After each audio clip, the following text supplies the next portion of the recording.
I was finally leading my own project at Tech Future, a groundbreaking AI algorithm that could revolutionize healthcare diagnostics. After 8 months of non-stop work, we were making incredible progress. My mentor Thomas had been guiding me through every step, and I felt confident about our direction. But lately something felt off.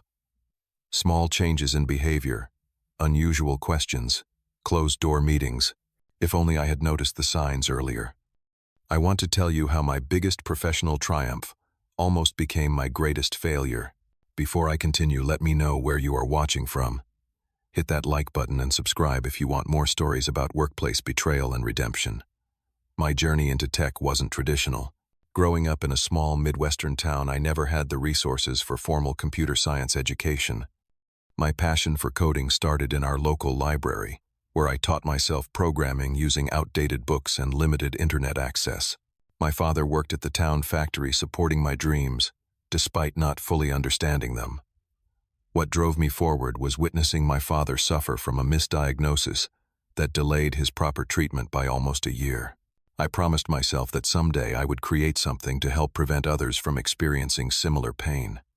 After years of self-study and small freelance jobs, I landed an entry-level position at Tech Future, one of the most innovative companies in the industry. The gleaming glass headquarters in Seattle was intimidating on my first day. Employees moved with purpose through open-concept workspaces, surrounded by cutting-edge technology and floor-to-ceiling windows overlooking the city. Thomas Jenkins discovered me during a company hackathon 3 years ago. While everyone created flashy consumer applications, I worked on a simple diagnostic pattern recognition tool. Thomas, a senior developer with silver at his temples and 20 years of industry experience, saw potential in both my project and me. He took me under his wing, becoming the professional mentor I never had. Every Tuesday we met for lunch to discuss industry trends and my career development. Thomas opened doors for me, introduced me to key executives, and championed my ideas in meetings where I was too junior to attend. When I pitched my healthcare diagnostic AI project, Thomas supported me enthusiastically. The concept was ambitious, an algorithm that could analyze medical data from multiple sources to identify diagnostic patterns that human physicians might miss. The system would learn from millions of anonymized patient records to spot correlations between seemingly unrelated symptoms. The company greenlit the project with significant resources. I assembled a small but talented team, including Amanda Chen, a brilliant data scientist with a background in medical research. She quickly became my right hand and closest ally on the team. Her analytical mind balanced my creative approach perfectly. Several months into the project, management added Jackson Morris to our team. He had just been recruited from a competitor with an impressive resume and charismatic personality. Jackson was immediately likable, always offering to help with presentations and documentation. He particularly focused on building relationships with executives, often mentioning connections from his previous company. Diane Winters, our department director, maintained a careful watch over all projects. Known for her exacting standards and directness, Diane terrified many employees, but I appreciated her clarity and fairness. She periodically checked our progress, asked probing questions, and ensured we had necessary resources. The first 8 months exceeded all expectations. Our early test results showed the algorithm performing 40% better than existing diagnostic tools for certain conditions. Internal presentations generated excitement, with several department heads approaching me about potential applications in their areas. Looking back, the warning signs started appearing around month 7. Thomas began asking detailed questions about our documentation processes and requesting copies of all my project notes.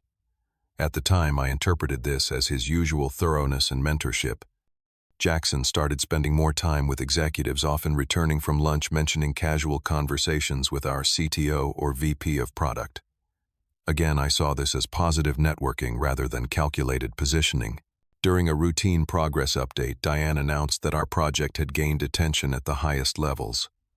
The board of directors wanted a formal presentation in 2 weeks to evaluate its market potential. This was an unprecedented opportunity for someone at my level to present directly to the board. Thomas immediately offered to help me prepare, suggesting we review all materials together before the presentation. I was grateful for his support, never suspecting his true intentions. Amanda noticed something I missed. After our team celebration for the presentation opportunity, she mentioned, "Have you noticed Thomas has been canceling your regular mentor meetings, and all those closed-door conversations with Jackson seem strange?" I dismissed her concerns. Thomas is probably just busy with other projects. And Jackson is new, he needs more guidance. How wrong I was. I completely trusted Thomas, viewing him as a mentor and friend. The project was moving forward, and in 2 weeks, I would present our hard work to the people who could greenlight it for production. Everything seemed perfect. The atmosphere changed subtly as the board presentation approached. Our normally collaborative team became fragmented, with Thomas and Jackson frequently working separately from the rest of us. When I tried accessing certain development files one morning, a permission error flashed on my screen. Our IT department explained it as a security protocol update, but only certain team members seemed affected. Thomas canceled our weekly mentoring lunch for the 3rd time in a row, citing conflicts with an executive committee he had recently joined. When we did speak, our conversations shifted from technical discussions to presentation politics, who would be attending, what questions they might ask, and how to position our answers. Amanda continued raising concerns. During a coffee break away from the office, she leaned forward and spoke quietly. "I overheard something about a reorganization after the board meeting. People are saying Thomas might get a promotion." "That would be great," I replied, still naively optimistic. "He deserves recognition for supporting projects like ours." She frowned. "I just find it strange that he and Jackson have been meeting with HR multiple times." Meanwhile, Jackson became increasingly friendly, offering to help with presentation materials and documentation. "You should focus on the technical aspects," he suggested. "Let me handle the executive summary and business impact sections. I know what the board responds to." His offer seemed helpful, so I agreed, providing him with my notes and key metrics. In retrospect, I was handing him the keys to my professional kingdom. 3 days before the presentation, I stayed late at the office reviewing code and preparing answers to potential technical questions. The building was nearly empty when I received a notification that Thomas had shared a document with me. Curiously, it appeared to be shared accidentally, as it contained an email thread between him and Jackson that clearly wasn't meant for my eyes. My blood ran cold as I read through their exchange. They had been systematically positioning themselves to take credit for my project. Thomas wrote about our strategy to transition leadership and how they would acknowledge Burt's contributions while emphasizing our guidance and vision.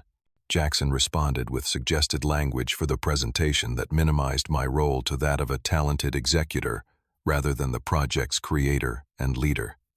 Most disturbing was Thomas's mention of a promised VP position if the project succeeded, with Jackson slated to become the new project lead.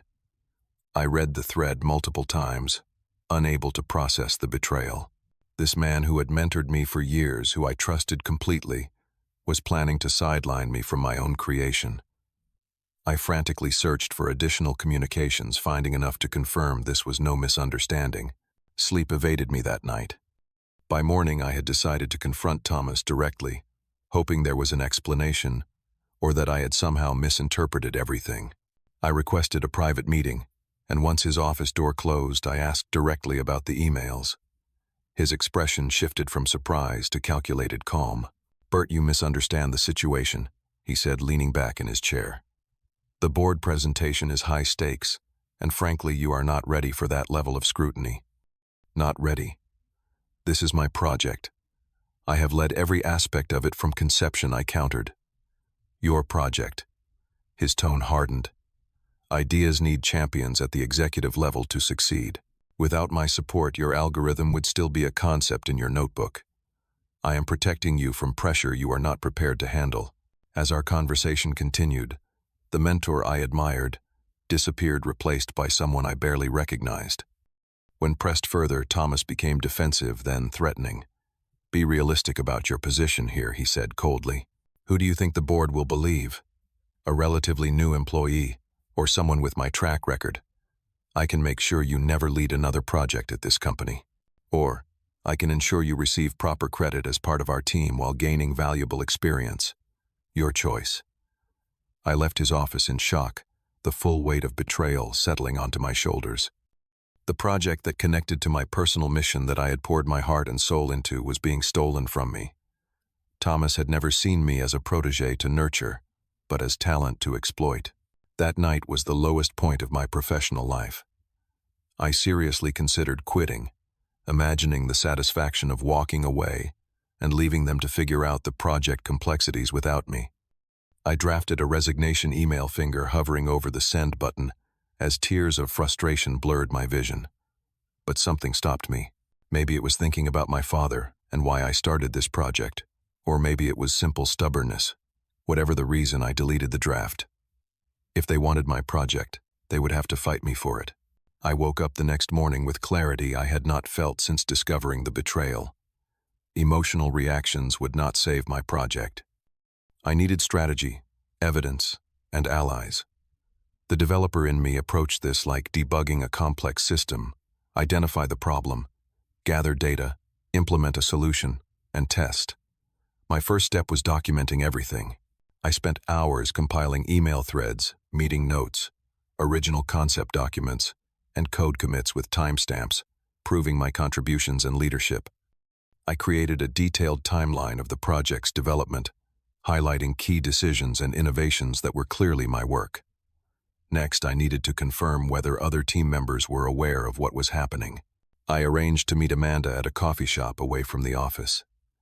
I knew something was wrong, she said, after I explained what I had discovered. Thomas has been dropping hints about a new leadership structure after the presentation. He implied you had agreed to step back from day-to-day management. Amanda confirmed that most team members had received similar messages, creating the impression that I had voluntarily decided to reduce my role. Together, we identified which colleagues might stand with us against the false narrative. By afternoon, I had gathered enough evidence to approach Diane. Getting on her calendar on short notice was nearly impossible, but I sent an urgent message mentioning serious ethical concerns about the board presentation. Her assistant scheduled me for 15 minutes at 7 the next morning. I spent the night preparing, organizing my evidence into a clear, unemotional presentation. Walking into Diane's office, I felt simultaneously terrified and resolute. "You have 15 minutes, she said, not looking up from her computer. "Use them wisely." I placed a folder on her desk. Thomas and Jackson are planning to misrepresent the development and leadership of the diagnostic algorithm project to the board. I have evidence they intend to minimize my role and position Thomas as the primary creator and visionary. That got her attention. Diane was known for her intolerance of political maneuvering. She reviewed the documents silently, her expression revealing nothing. "Why bring this to me instead of HR?" she finally asked. "Because I do not want to stop the presentation or create a public conflict that might damage the project. I believe in what we have built and its potential to help patients. That remains more important than credit." She nodded slightly, continuing to examine the evidence. "Thomas has already begun repositioning the project narrative in executive committee meetings. I found it surprising given your visible leadership, but he presented it as a mutual decision to restructure roles." My heart sank. The deception had progressed further than I realized. "What do you want me to do with this information?" she asked directly. My response was measured. "Nothing yet. I am not asking you to intervene before the presentation. Just watch carefully during the board meeting. Observe who claims credit for specific innovations and how the leadership narrative is presented. After that, I trust you will address any discrepancies appropriately." Diane studied me with new interest. "Most people would demand immediate action. Most people would prioritize credit over the project itself," I replied. As I turned to leave, she said, "Burt, prepare as if you are leading the presentation. Be ready for anything." With Diane aware, I focused on preparation. Each night I worked until exhaustion, ensuring I could address any technical question about any aspect of the project. During the day, I maintained a calm facade, seemingly accepting the diminished role Thomas had assigned me. I secretly met with Amanda and 2 other trusted team members to develop a contingency plan. We prepared a shared folder with definitive evidence of the project's true history, ready to be accessed if necessary during the presentation. The day before the board meeting, Thomas called a team meeting. "To streamline tomorrow's presentation, I will lead the overview and strategic sections. Jackson will cover business impact and market potential.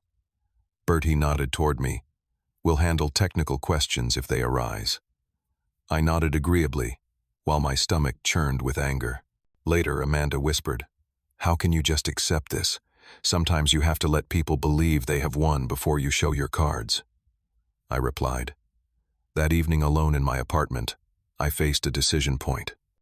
I could either fight publicly for recognition potentially damaging the project and my reputation, or find a more strategic path. The choice was clear, but difficult. Integrity would guide my actions, not ego or vengeance. I rehearsed my approach one final time before falling into an uneasy sleep. Tomorrow would determine not just the fate of my project, but what kind of professional I would choose to be. The boardroom intimidated with its mahogany table stretching beneath crystal lighting. Executive team members and board directors settled into leather chairs, while our team arranged materials at the presentation end. Thomas worked the room confidently, shaking hands and making introductions, while positioning himself front and center. Jackson stood nearby with our slide deck ready, occasionally whispering to Thomas. Both wore expressions of barely contained triumph. I remained quiet, setting up the technical demonstration, while exchanging subtle glances with Amanda. Our CEO, Gerald Matthews, called the meeting to order. We have allocated 45 minutes to review the diagnostic algorithm project that has generated significant internal interest. Thomas, I understand you will be leading the presentation. Thomas stepped forward with practiced authority. Thank you, Gerald. Today represents the culmination of a vision I have championed for transforming medical diagnostics through artificial intelligence.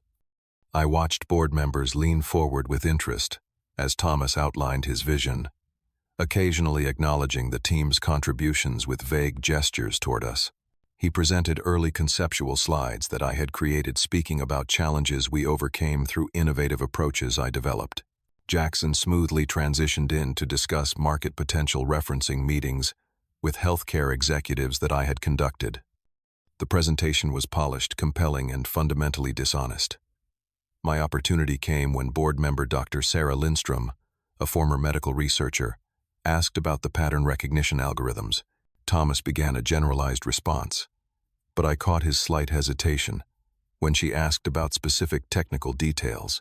Perhaps Burt can address the more technical aspects, Thomas offered reluctantly when the question exceeded his prepared remarks. I stepped forward calmly. The key innovation in our system is actually the multi-layered neural network architecture that identifies correlations across seemingly unrelated symptoms and test results. If I may demonstrate. I launched into a detailed yet accessible explanation of the system's technical foundation, highlighting the breakthrough moment when we overcame a significant pattern recognition challenge. Without directly contradicting Thomas, I naturally used language that made my leadership role evident. When I designed the initial algorithm architecture, I incorporated a unique approach to medical pattern recognition based on my research into diagnostic errors. Our team then refined this foundation through thousands of test iterations. Thomas attempted to regain control by interrupting with a business impact point, but made a technical mistake in his haste. I politely corrected him, maintaining a collegial tone while demonstrating deeper knowledge. The dynamic in the room shifted subtly. Board members directed more questions to me, and Diane began asking pointed questions about specific project milestones. The pivotal moment came when CEO Matthews asked directly, "Thomas, the concept paper lists Burt as principal architect. Can you clarify the leadership structure of this project?"